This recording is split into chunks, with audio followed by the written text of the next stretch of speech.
নমস্কাৰ, আশা কৰোঁ সকলোৱে ভাল।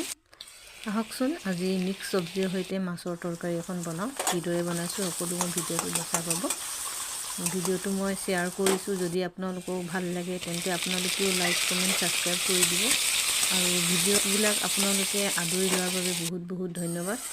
প্ৰথমতে মই অলপ তেলতে পিঁয়াজ আৰু পাঁচফোৰণ দি অলপ ভাজি ল'লোঁ। তাতে পিঁয়াজ অলপমান দিলোঁ, দি তাতে হালধি নিমখ দি ধুনীয়াকৈ ভাজি ল'লোঁ। ভাজি লোৱাৰ